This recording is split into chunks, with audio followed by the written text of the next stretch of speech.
A 2 anni dalla nomina e in una fase segnata da una forte emergenza di personale per la mancanza sia di magistrati ma soprattutto di impiegati, il Tribunale di Vicenza deve fare i conti con le dimissioni a sorpresa del suo presidente, Luigi Perina. Per ragioni personali, secondo quanto filtra, Perina, una carriera come giudice del lavoro prima a Vicenza e poi in Corte d'Appello a Venezia, mantovano di 67 anni, residente in città, ha rassegnato l'incarico aprendo una fase delicata per la guida dell'ufficio giudiziario berico,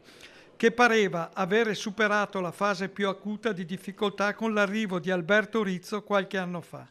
L'uscita del presidente, che ha colto tutti di sorpresa, dal procuratore della Repubblica Lino Giorgio Bruno al presidente degli avvocati Alessandro Moscatelli, arriva in un momento complesso, con carenza nella pianta organica a tutti i livelli che incidono sull'organizzazione e sui tempi della giustizia. Ora si attende la nomina del successore da parte del Consiglio Superiore della Magistratura, anche se i tempi non saranno brevi, mentre restano sul tavolo le criticità strutturali che il Tribunale è chiamato ad affrontare quotidianamente per rispondere alle esigenze di giustizia dei cittadini. Nel frattempo il reggente sarà il giudice Giuseppe Limitone.